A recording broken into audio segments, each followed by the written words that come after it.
What's going on, everybody? Welcome back. FantasyTeamAdvisors.com, bringing home the bacon. MLB DFS video. It is Friday. It is May 16th. We are back. We are giving you your first look.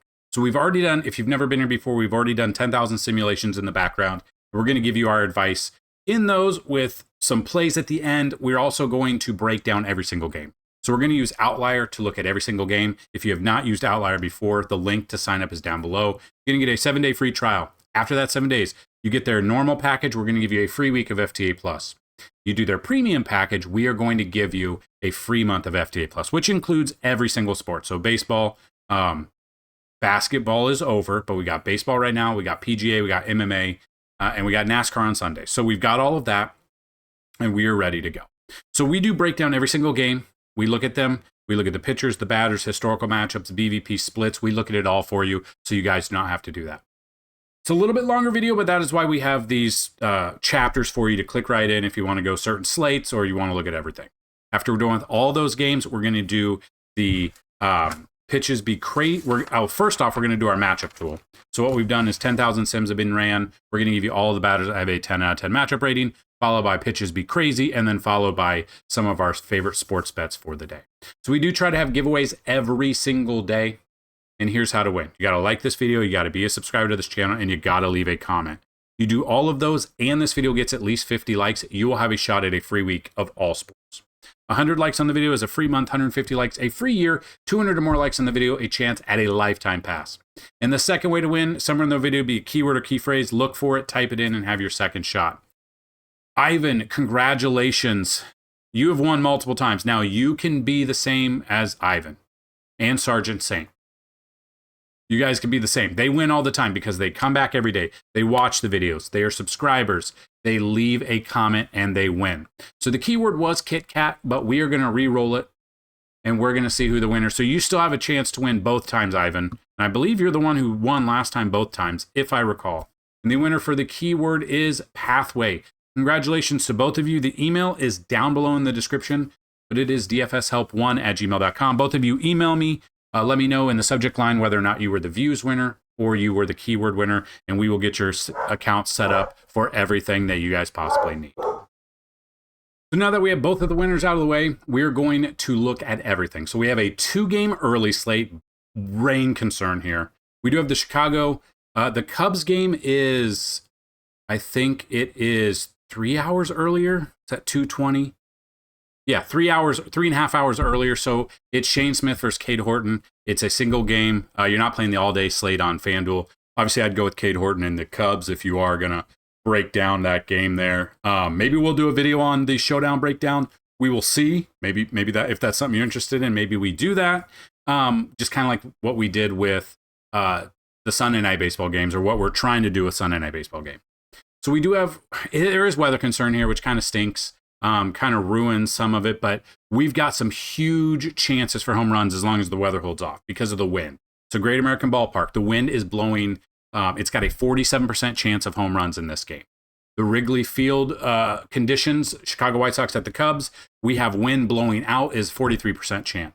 Citizens Bank Park, so the second game right here, if the weather holds up and it's just wind, has a 27% chance. And then Yankee Stadium, Mets at the Yankees, 17% chance of winning of home runs in that one through the simulations. So that being said, we will go over these real quick. Brady Singer versus Tanner Bybee. Singer comes in. Again, it's Great American Small Park. It is a ballpark made for hitters, not really for pitchers. You can see Brady Singer minus 12.8, his last game against Houston, 2.1 innings, 7 earned runs. So one of his worst games, but he's given up 11 earned runs his last 2 games.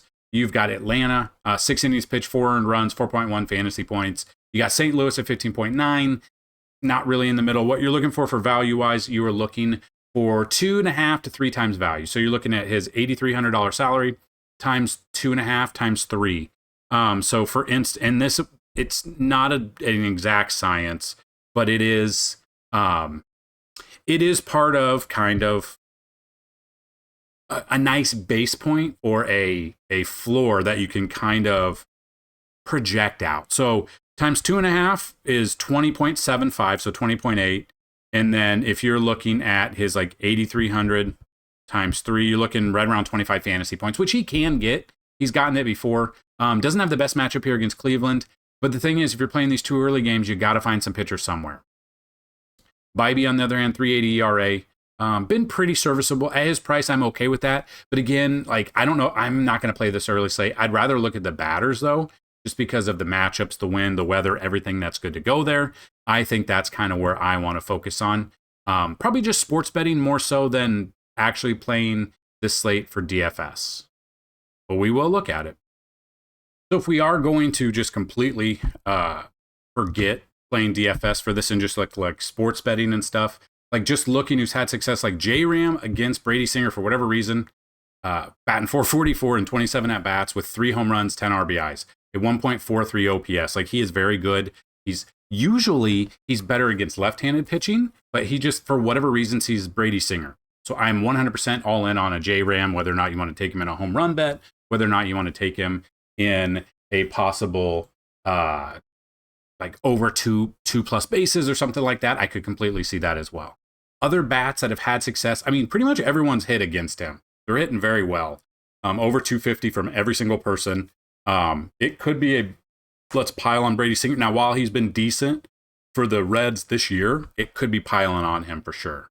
And then Cleveland bats against, Cincy bats against Tanner Bybee. No one's really had success. You go against right-handed pitching this year. Trevino batting 362, Wins batting 440. You got Ellie De La Cruz, who in Thursday's video, I said probably take him for a home run. He hit a home run in that game. Connor Joe could be a sneaky one. He just got traded over here not too long ago. Gavin Lux batting 330. TJ Friedel batting 284. Like, neither of these pitchers I want. I'd rather focus on the offenses. That's where I'd focus on this game. And the second game, if the weather's not a concern, you got Pittsburgh versus Philly, Ranger Suarez versus Andrew Haney. Suarez, 5.91 ERA, 2 starts. Not like the big one came from his first start against Arizona. Only lasted 3.2 innings, 7 earned runs. Obviously, that is not a great stat there, but they're in a good spot. He has a better matchup now here against Pittsburgh. In his career against Pittsburgh, 55 plate appearances, a 234 batting average, 30.9 K percentage. So struck them out pretty well. People are going to see this and be like, wow, what happened? But he had a good game there, minimum of 5 strikeouts. I'd probably look at 5 to 6 strikeouts out of him as well. So I do like Ranger Suarez here. And then you got Andrew Haney. Comes in 37 plate appearances against the current Phillies roster, 406 batting average, like less strikeouts. Like, he's been okay in some starts, but like it's been 3 starts in a row he's been bad. I don't trust him, especially with the wind blowing out in this game. I'd rather focus on the offense here for Philly. So I'm not looking at Pittsburgh offense. I'll let you guys know right now, I can be wrong. I'm not right all the time. I would look at Philly offense and Ranger Suarez for my pitcher here. But again, with DraftKings, you need 2 pitchers. So it's kind of, you're in between a rock and a hard place a little bit. Like Philly bats against Haney. Rio Muto has a home run. That is it. But then against left-handed pitching, like Schwarber batting 309. So lefty on lefty matchup does not matter for him. Sosa batting 360. You got Turner batting 347. Castellanos batting 360. Castellanos might be one of my favorite plays of the day. Cheaper option. Rojas batting 321. Brandon Marsh batting 214. Like, they're hitting well. I would look at a Philly stack. I would look at Ranger Suarez. I want nothing to do with the Pirates. I want everything to do with Philly stack and Ranger Suarez there. So if we were to look at like the 2 pitchers, it's probably Suarez is one, and then you just got to get creative. Maybe we just do Tanner Bybee because he's the cheapest. It's why I don't like 2-game slates like this.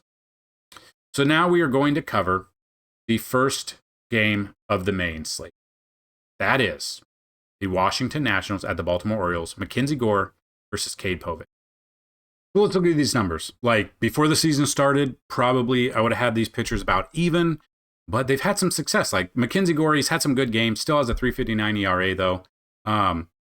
He didn't hit value against St. Louis, gave up 4 earned runs there, but then at Cincy, we're in a ballpark that he shouldn't have had success with. 5 innings, 1 earned run, 9 strikeouts, 22.5. He's been up and down. Now he's facing Baltimore. He's already faced them once this year. Did lose that game, 6 innings. 2 earned runs, 8 strikeouts, had a really good game. Now, right now, Baltimore's offense, they're either really on or they're not doing good. They're in last place in the division, under 500, just their pitching's atrocious. And I could see that here. Like, if Mackenzie Gore could stay in this game and not give up a ton of runs, I think he gets those extra fantasy points for the win. So I do like Mackenzie Gore here. Cade Povich, on the other hand, 6.31 ERA. We've stacked against him every single time. He just faced Washington not too long ago. 6.2 innings, 5 strikeouts, 24 fantasy points. I think people are going to see that and kind of be off of it a little bit. 5,200, I'm okay if you throw him in for tournaments, but I think I'd rather it's just so many other great pitching options today. What's great, you do not have to focus on this game for pitching. You could just focus on offense, and we'll break that down a little. So against Cade Povich, he did very well, but in their career, no one's hit a home run. But against left-handed pitching this year, they're actually not doing as good as I thought they were. So if you are looking for some, maybe Keibert Ruiz, CJ Abrams batting 310. So he's still batting over 300 against lefties. You got Alex Call batting 370. You got Rosario batting 325. You got James Wood batting 286. Jacob Young batting 294. Like some sneaky options in here because everyone's going to be on Woods or Cruz or Nate Lowe. But you could be on that CJ Abrams, that Ahmed Rosario. Now, I think Rosario, if he does start, he is a great value option. And it just depends if that's what we're going to get out of it. Then we got Baltimore bats against Gore. 1 home run. Rivera's the only one. Against left-handed pitching, they're actually not doing very well. Like Cedric Mullins is batting 297, does have a couple of home runs, does steal some bases. It is a little bit skewed when, it's a lefty pitcher. You can't steal as easily as you want to. But other than that, they're not hitting very well against lefties. So that makes me want to gravitate a little bit. Now, Tyler O'Neill, usually you want to take him against a lefty, but he's only batting .087 this year. And that's probably not going to do it enough here, which kind of stinks because I wanted to use him. But those are, it's probably leaning more towards, let's take a little bit of Mackenzie Gore here because I think people are going to be on different games. So I would still look at offenses though. But if I were to take a pitcher in this one, it's most likely going to be Mackenzie Gore, at least for cash anyway. Then we got the marquee matchup that everyone's waiting for, the Aaron Judge versus Juan Soto. Juan Soto is not the king of New York. He has struggled mightily over here. Mets fans love to say, oh, they swept him last year. It's like, cool, but you also didn't go to the World Series. So, like, Juan Soto got paid a shit ton of money to be bad right now. Aaron Judge, half that money, way better. But anyway, we got Carlos Rodon versus Tyler Meagle. Now, the Yankees do strike out the 4th most out of any active team on this roster, or on this slate here. So you got Rodon, who's been nothing short of amazing the past few games. Comes in with a 3.29 ERA. He's had, 5 straight games of really good games. He had a couple of down games in there and a good game to start the year. Now, the Mets are a great team. In his career against the Mets, 78 plate appearances, a 275 batting average, 15.4 K percentage. And then you got Tyler Meagle on the other hand. Now, the Yankees do strike out 4th most, but they actually strike out way less at home. And you can get to pitchers easier. Now, against the Yankees, he's only faced 18 plate appearances, so not really a good sample size to go off of. Meagle comes in with a 3.10 ERA. When you look at his splits on the road, he's pitching 4.22. So you could look at that. He really hasn't hit value the past couple of games. He did hit value against Washington and Philly, which are great offenses, but the Yankees offense is really good as well. So tournament-wise, maybe Meagle because you maybe think something happens there. But if I were to take a picture here, it's most likely going to be Carlos Rodon. But let's take a look at both sides who's had success against him. So Luis Torrens has a home run. You got Lindor has a home run against him. Tyrone Taylor has a home run against him. Now, against left-handed pitching this year, Torrens is batting 389. Acuna batting 333. Small sample size, but he's still there. You got Brandon Nimmo batting 306. Juan Soto is batting 353. He's back in the Bronx, where he put up 40-plus home runs last year. He's going to get booed a ton. We already know this. But will he have some monster home runs in this series? I could see it. He's hitting lefties very well. He only has 1 home run against lefties, but again, batting over 350. And then the Yankees bats that I would look at to kind of get a feel for. Against Meagle, no one's really done anything. Against right-handed pitching, Judge is batting 400 against right-handed pitching this year. Dominguez batting 305. Grisham batting 307. I'm using those 3 off the top. Ben Rice batting 280 with 7 bombs. I'm using him.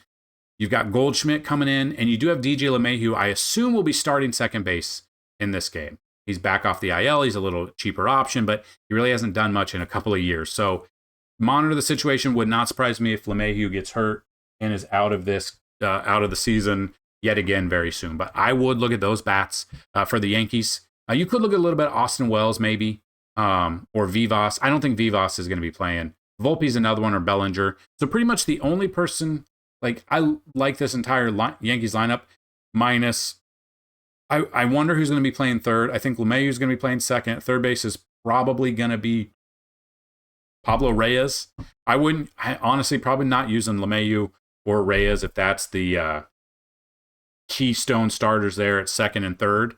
I'd use everybody else in that line. And weather should be good. The Yankee Stadium home runs, like it should be hopefully it's a good series. Then you got Detroit at Toronto. So dome, it doesn't matter. It's Jack Flaherty, and it should be Bowden Francis. It's not 100% confirmed, but he did pitch last Saturday, so it is his turn in the rotation. So Jack Flaherty against the Toronto Blue Jays, 62 plate appearances, a 179 batting average. Bowden Francis, 5.83 ERA, has not done ideal. Hasn't hit value. He did hit value here because he was so cheap. They have dropped him down to 5,700, but the way the Detroit Tigers have been hitting right now, I don't think I could trust him. At least not trusting him in anything that makes sense in a cash setting. If we're looking at GPPs, I'm okay with that. He hasn't faced Detroit, though, this year. I would rather go Flaherty and Detroit bats, and that's kind of what we're going to look at here. I do love Jack Flaherty today. 8,000 is pretty good. And people have asked, like, what, and you can ask, we have a free Discord down below where we do some core plays and stuff, but people ask about what are we looking at? What are we trying to find when we're building cash lineups or we're building tournament lineups or we're looking at pitchers? Now, at least on DraftKings for me, I'm looking at if you can get two really good pitchers at 8K or below, you usually can get a pretty well-rounded lineup out there that feels comfortable and confident with what you've paid. So if we do look at Detroit bats, they are going up against a righty here. This year, Colt Keith batting 228. You got Riley Green batting 288. Kerry Carpenter batting 321. Gleyber Torres, I would look at. Torkelson, I'd look at. And I'll eat crow here. I said I would never use Javi Baez again. He is back. I don't know why he's back. He probably gets popped for PEDs soon. But Javi's back. He's batting 308 against righties. Huge home runs, huge walk-offs lately. Ride the hot hand there. This Detroit team is a fun team to watch. If you're a Detroit Tigers fan, you probably waited a while to have this feeling. So I would look at Detroit bats, and I would look at Jack Flaherty as my pitcher.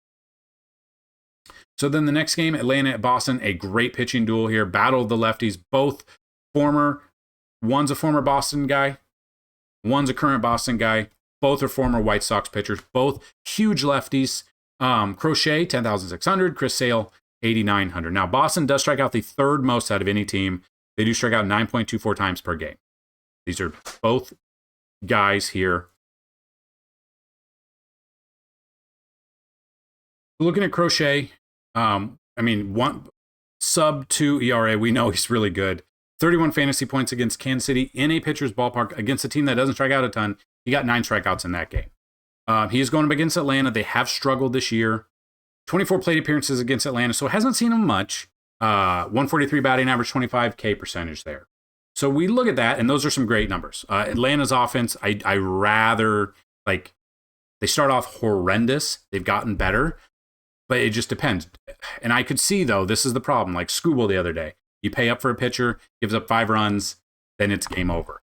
Crochet's in a great spot here. I do like his matchup. I don't know if I'll have a ton of exposure because he is getting up there in price. But if you want to save a little bit of money and get Garrett Cole, you want to get Chris Sale against Boston, who strikes out the third most of any team, you're going to save some money. Kind of an off game last time, almost 2 times value, but not quite. Gave up 2 earned runs, 8 strikeouts, but 2 walks, and he only went 5.2 innings. So the problem with him is he hasn't gone deep into games the majority of the games this year. And then you look at splits when he's been on the road, 6 starts on the road. He's got a 3.94 ERA. He's actually been better on the road.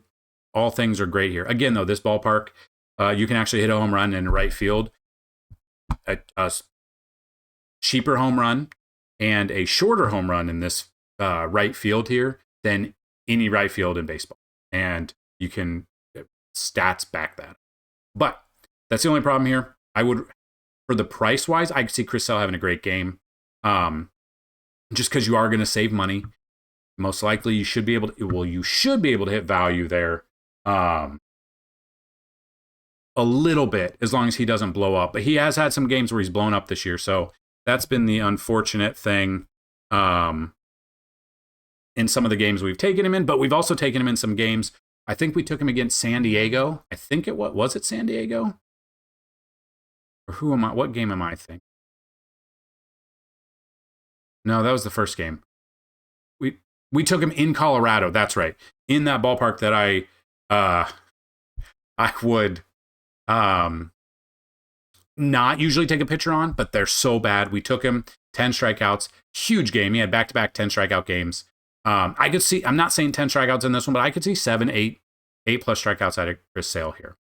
If you don't trust either pitcher and you want to go batters and you want to look at like the Braves batters that have had any success against Chris Sale in their career, not a ton, or Boston batters, not Atlanta, but against lefties this year, like Bregman's batting 351, great numbers. Trevor Story batting 367. Ref Snyder batting 353 would be a cheap option if he's in there. Hamilton would be a little bit cheaper option, depending on which catcher, Narvaez or Connor Wong. You could look at either of those, and maybe they would be in a good spot there. Atlanta bats against Garrett Crochet. Ozuna has a home run. Against lefties, they're not really doing very well this year. Austin Riley batting 300, Matt Olson batting 281. That's pretty much it. So those, if you want to pay for Garrett Crochet and you can find a value pitcher somewhere on this slate later on down the road, I'm completely okay with that. You want to save a little bit of money, it would probably go the Chris Sale road on that one. Next game is Tampa Bay at Miami. Weather's not a concern. Two very bad teams, Max Meyer versus Taj Bradley.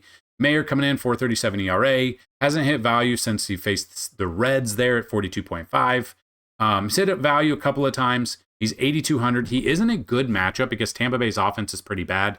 But in his career, I don't believe he has faced them yet. I want to say. It is not confirmed to be Max Meyer yet, but I would look at that. We are still missing some pitchers in some of them. But you know,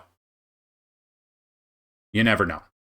So if it is him, I don't mind him, especially since this is in Miami and it's not in Tampa Bay or in the terrible minor leagues, one of the minor league stadiums we've seen today. And then we got Bradley, 15 plate appearances, 154 batting average. I'm not really focused on this game much.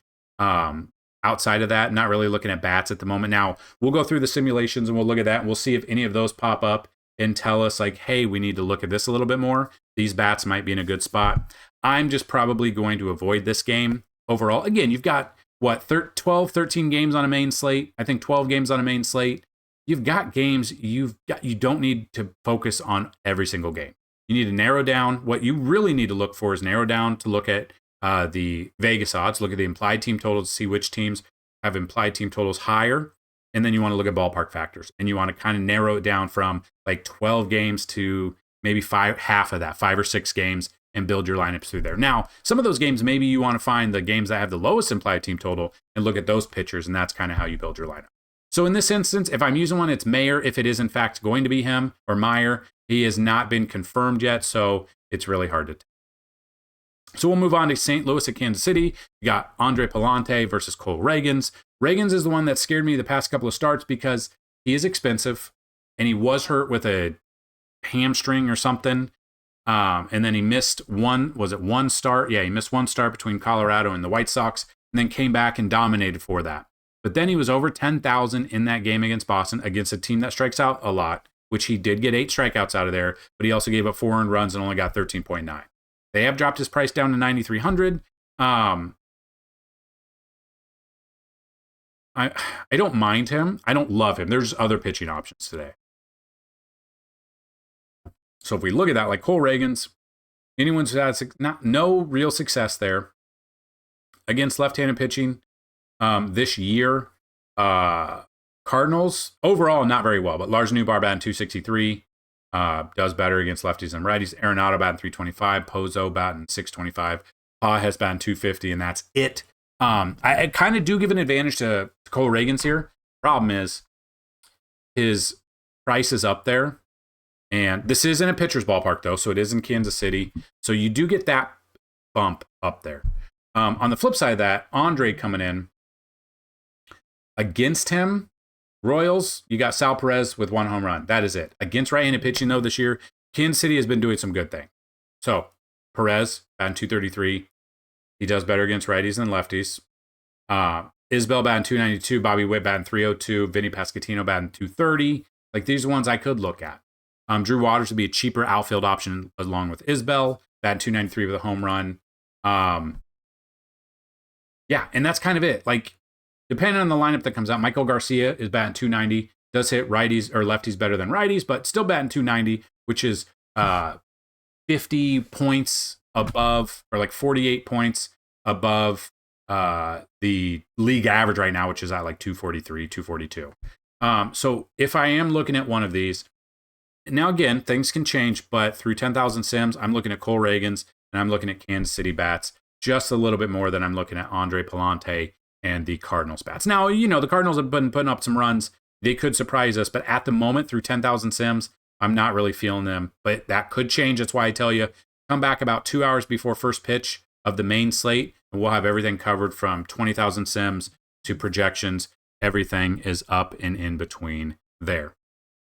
So, next game, Houston Astros versus Texas Rangers. You got Lance McCullers, whose family got death threats because he was so bad in his last start, which is a stupid thing to do.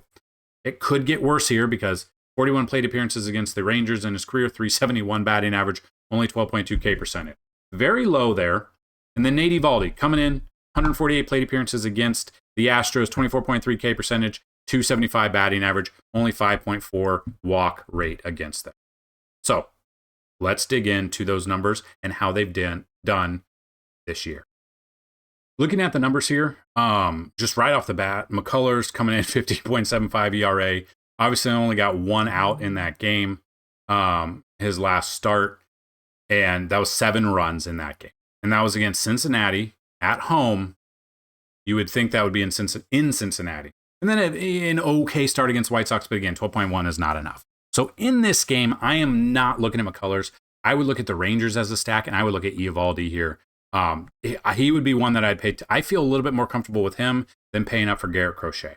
So it comes in 178 ERA, 32 fantasy points against a very good Detroit team, 25.9 against the Boston team that strikes out a ton. He does get Houston. They don't strike out as much. He's got some great numbers. So if I'm looking at this game, I'm really not looking at Houston's offense. I'm more so focused on the Rangers offense. So we'll look at that. We'll dig into those numbers a little bit, see if you guys find anything that make a little bit of sense when we build out. So Texas Rangers against the McCullers. So Garcia has a home run. That is it. Against right-handed pitching, though, Josh Young batting 318. Josh Smith batting 333. You got Wyatt Langford batting 278, 6 bombs, steals bases as well as home runs. Adolis Garcia makes a ton of sense. Like a full stack of the Rangers, depending on the lineup that comes out, is what I would look at here. So don't fret, don't stress over this game. I would look at Eovaldi as my pitcher. I would look at the Rangers as the stack here. McCullers is very cheap. You could always throw him in a tournament if you make, and I'm saying if you make like 50 lineups, that's the only course that I could feel that maybe a little bit, like that makes a little bit of sense. So in the next game we've got Minnesota at Milwaukee. The Twins are going for their, I think 12th win in a row. Really kind of turn things around. You got Joe Ryan on the bump, is exactly who you need, versus Chad Patrick. So Chad Patrick's never faced the Twins before. The way the Twins have been as hot as they've been, he is 6,500. He had a good game against Houston. They've dropped his price considerably though. He's had up and down games here. Has not played Minnesota ever. Like I just said, Joe Ryan, I would look at Joe Ryan, and then I would look at the Minnesota bats against Chad Patrick. That's probably where I would be focusing in most of my information building off. So you do have Milwaukee or Minnesota bats against righties this year. So I know now we'll obviously have to wait on news, and I called this every single video, but Byron Buxton left the game hurt, ran into Carlos Correa. So both injury-prone guys left the game, I think in the 3rd inning on Thursday. Haven't heard any news yet. I don't know if they'll be here, but that's obviously 2 bats. If they are out, you're going to find some value somewhere. But the bats that I would look at, and I'm just going to go with they are out from this game. If they're in, I like both of them. But if they're out, we're going to find value. Ryan Jeffers, him or Christian Vasquez, depending on which catcher is going to be starting this game, you could always look at those guys there, depending on the catcher. Willie Castro batting 232, it's lower, but he has success. Ty France I would look at. Brooks Lee I would look at. Harrison Bader and Trevor Larnach are all ones I'd look at. Now, if Buxton is in and Correa is in, like obviously you're going to find a different value somewhere. Probably don't have much use for like a Kiersey or a Willie Castro if those guys are in. So I am fully just sending a twin stack and Joe Ryan as the pitcher in this game. I do not trust Chad Patrick to save my life. So the next game is Arizona or Colorado at Arizona. It is not confirmed who the pitcher for Colorado is because they've got injuries. They've called people up. He did get sent down to AAA, so we're not 100% confirmed who it is. Whoever the pitcher is, I'm looking at Corbin Burns and I'm looking at Arizona as a stack. So look at the lineup. If it's a lefty, we know who to go with in that lineup. If it's a righty for Arizona, I absolutely love Corbin Carroll. I love Josh Naylor, Eugenio Suarez, Ketel Marte. Like, I love a full-on Arizona stack here. I would trust Corbin Burns because the Colorado Rockies actually strike out the second most now, but they are still striking out over 9.5 times a game and almost 9.5 on the road. Now, this is Coors Field Jr., so it's elevation, the humidor, and everything in there. The ball does fly out of there a little bit. But if it is Gordon, I don't trust him. Doesn't matter who the pitcher is for Colorado. You're stacking Arizona, depending on the lineup that comes out, and you're looking at Corbin Burns against them. Now, he's only 9,100, so that's a fantastic price for how good he is. Then we got Seattle at San Diego. Seattle pitcher is not confirmed yet. They recalled him. Diaz will link up the big league for the second time this season. So his relief, it could be an opener. That's what we don't know. So depending on who it is, it's kind of hard to go off this game, but I would rather probably just stack San Diego. You got Stephen Kolak coming in here. Actually coming off a huge game again. We used him against Colorado. Complete game. They won 21-0. He had 7 strikeouts, only 2 walks. They let him go the entire length of the game. He now has a matchup against Seattle. They do strike out a decent amount for his price of $7,700. I want to take exposure to that $7,700 because that is he's so cheap considering his lineup. Now, again, Seattle could put up runs, but Kolak at his price makes a ton of sense here. And then San Diego bats that make a ton of sense. Manny Machado, Fernando Tatis Jr. I would look at Luis Arraez, depending on if it's a righty or lefty. Jake Cronenworth is there. Jackson Merrill is back. Like, San Diego makes sense as a 2+ type stack there for the day. It just depends on the lineup that they're going to kind of trot out there. Then you got the Angels at the Dodgers. It's not 100% confirmed, but it looks like Dustin May versus Jack Kachanowicz. So Dustin May last pitch was it Saturday? Yeah, he last pitched on Saturday, so it is his turn on the rotation. When he's pitching at home, he has been better. 2.20 ERA.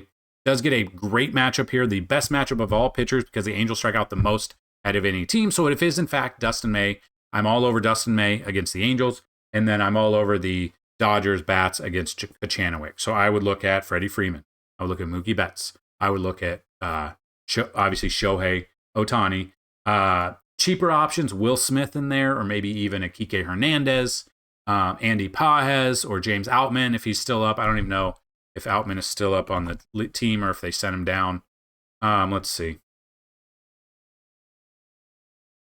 So yeah, he's still there. He doesn't start. He's only I wouldn't use him. He's batting .05 now. Why is he up? No idea why he's up. So looking at those, I am looking, if it is in fact Dustin May, I'm looking at Dustin May, and I'm looking at the Dodgers as a stack. And then the final game, you got the Athletics at the San Francisco Giants. Now, it's a huge pitcher's park. We love this ballpark to take pitchers. It's not confirmed who the A's pitcher is, but it should be JP Sears, and then versus Logan Webb. I love Logan Webb here, especially at home. Man loves farts. 9,700, under 10K. Love it when we can get him under 10K against an Athletics team here in this ballpark. At home, in 3 starts, .044 ERA. He's absolutely shoved at home. He has not faced the Athletics this year. In his career, 40 plate appearances, a 154 batting average. And then you've got 15K percentage, so a little bit lower on the K percentage, but only a 2.5% walk rate. So I love that here. Give me some Logan Webb. He's the picture of the video and article for a reason. He is one of my favorite pitchers for the day at the price. And then if you want to reiterate and look at all the pitchers, I don't know if I trust Garrett Crochet at 10,600. I think I'd rather pay up for Evaldi, Rodon, Webb, Ryan, Reagans, and Corbin Burns there. And then we can even come down here and get Chris Sale at a discount. And then some discounted pitching prices that I would use. Jack Flaherty at 8,000. Stephen Kolek at 7,700. Like today could be a great day. It feels like a fantastic day to look at that. If you do want to look at the batters, just in case you don't want to go Logan Webb and you don't want to go in that direction, batters against Logan Webb, no one's had success really against right-handed pitching this year. Like if you aren't going to go with Logan Webb and you want to look at A's bats, Soderstrom batting 287, Nick Kurtz batting 327. You got Lawrence Butler batting 262, Brent Rooker batting 239 but has 7 bombs, Jacob Wilson batting 350. He is a contact hitter, on-base machine when he's at leading off. He's got an 872 OPS and a low 5% strikeout rate against righties. Those would be the bats that I would use. Then if you look at San Francisco bats against Sears, if it is Sears, Elliot Ramos does have a home run against him. Against left-handed pitching, yeah, Jung Ho Lee batting 319. I would look at him. I would look at Matt Chapman. I would look at Sam Huff if he gets in there. I don't know if he will be. Willie Adames is another one I'm definitely looking at. Maybe even Christian Koss and Wilmer Flores, all ones that I would take against left-handed pitching. And there you have it. That is the main slate broken down. We've tried to do as much as possible for you guys. If you like this video and you enjoyed this video here, let us know down below. You want to try and win some free packages, always check it out. We still have a couple of coupon codes for Mother's Day available. If you've been on the fence, you want that yearly pass instead of $199, you can get it for $99. You got to email me though. Email me dfshelp1@gmail.com and let me know if you have PayPal, Cash App, or Venmo, or Zelle, and we can get you set up lickety split, as they say. So the keyword of the day is water. We got to stay hydrated. It is hot and humid. It is 90 degrees where I live. Let me know what the weather is doing down below. But now, we're going to go over all of the batters that have a 10 out of 10 matchup rating through 10,000 sim. Now, the record is 38, okay? Record is 38, and we do not have 38, but we might have over 20. So again, these are through 10,000 sims. Anything can happen. Anything can change, but we will get right into it. So we'll start. Number one, Aaron Judge. I think he's going to be number one in every single matchup until they just start walking them all the time. But Aaron Judge is number one. Number two is Kyle Tucker. Number three is Bobby Witt Jr. Number four is Corbin Carroll. Number five is Shohei. 6, Nick Castellanos, who I said I really like today. 7, Kyle Schwarber. 8, Trey Turner. 9, Ahmed Rosario. 10, James Wood. 11, Eugenio Suarez. 12, Ketel Marte. 13, Salvi Perez. 14, Wyatt Langford. 15, Vlad Guerrero. 16, Jackson Merrill. 17, Alec Boehm. 18, Geraldo Perdomo. 19, Lourdes Gurriel Jr. 20, Freddie Freeman. 21, Manny Machado. 22, Mookie Betts. 23, Nolan Schanuel. 24, Kyle Higashioka. 25, Luis Arraez. And 26, Jake Cronenworth. So if we just look over, we just look at these numbers over 10,000 sims, it's really like in Arizona bats, a ton against whomever the Colorado pitcher is. It's really like in Washington. It likes Philly as well. Dodgers, a couple of Dodgers, but again, those are all obvious. So there you go. Those are all of your 10 out of 10 matchup ratings. Now we are going to go over the pitches be crazy, where we look at the bottom 5 teams that strike out the most and the pitchers going up against them. Number 1 is the Dodgers pitcher. It's not 100% confirmed yet that it is Dustin May, but if it is in fact Dustin May, going up against the Angels, they strike out 9.79 times per game, 9.65 on the road. You got Corbin Burns, number 2, versus the Rockies. The Rockies strike out 9.72 times per game, 9.95 on the road. Number 3 is Chris Sale at Boston. Boston strikes out 9.24 times per game, 8.3 on the road. Number 4 is Tyler Meagle at the Yankees. The Yankees strike out 9.12 times per game, but only 7.81 on the road. And then Tanner Bybee at Cincy. This one scares me because of the weather, the wind, and the ballpark. Cincy strikes out 9.05 times per game, but only 8 at home. So the ones I do feel comfortable with would be, if it is Dustin May, it would be Dustin May, Corbin Burns, and Chris Sale. Other ones, Nate Eovaldi, that aren't even on there, are ones that I would look at as well. So there you go. Those are your pitches be crazy. We are now going to look at bases. So through 10,000 sims, these are the batters that I think, have a great shot at getting 2+ bases. So if you are sports betting, this is make and bake. So we got Nick Castellanos, number 1.